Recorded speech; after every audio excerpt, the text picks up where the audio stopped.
Guys, ang oras ngayon ay una na ng hapon na tinda. So ngayon pa tayo natapos mag-display sa ating mga paninda. So aris-aris tayo pag may time para attractive sa ating mga mamimili. Lalo na ngayon medyo 2 days ngayon mga tinda.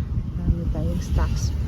Pero medyo tumal-tumal talaga dahil sa mahal ang mga bilihin. So yung bigas ko dito na grocery ko noong Lunes, so ang yung karan medyo mas mabenta itong 54 ang kilo, ito ay 55 at saka ay 56 yung kuha ko. So dito yung mais na medyo nagmahal din na naging 43 na itong corn grits mo na mais. Ayan na ating mga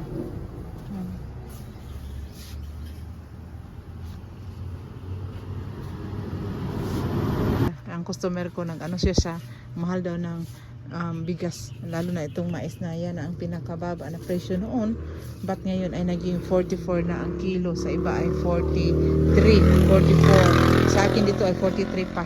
So yung itlog natin medyo lumalakas kasi kaya nang abutin ng mga customer dahil pang umaga yun na lang ang kakainin, dalawa, so tapos na ang agahan. So yun mga tinda, ang ating mga paninda. Medyo ikot-ikot tayo dahil ngayon ay alauna, medyo wala pa tayong mga customer. At saka yung tindera ko ay mag-relax basta tapos ng tanghalian. May sinasabit ako dito sa harapan, itong mga caldereta, tasty boy, dito ko na nilagay, at saka itong mga ibang palaman. At saka dito yung iba para makikita ng mga customer. Hanap tayo ng paraan magtinda kung wala tayong masyadong customer.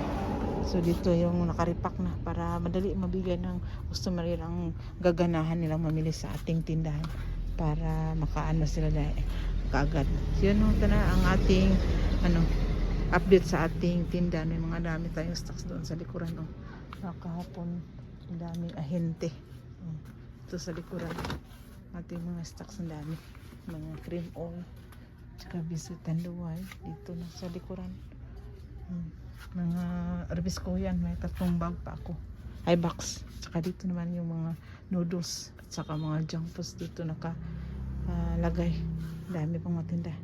So full pack tayo. Ito yan ay 2 sako na itong Thai box matinda para sa mga nag-uuling.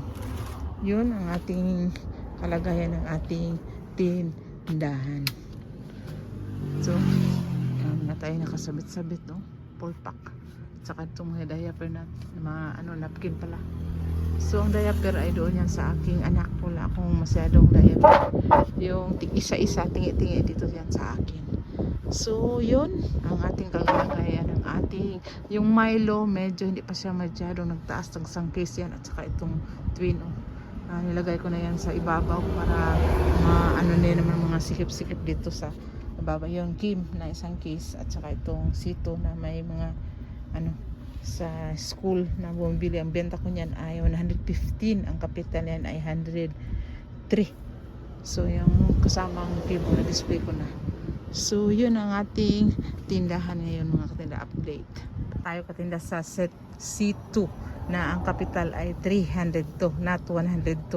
302, ang benta natin ay 315. Minsan nga maging 310 kasi may mga ng discount. So bigyan natin para sila sa ating tindahan pabalik-balik, hindi naman masyadong mababa na medyo maliit na lang sa atin. Tama-tama lang na makabayad din tayo sa ating BIR. So itong Winston at saka Mighty, may mga pakulo sila.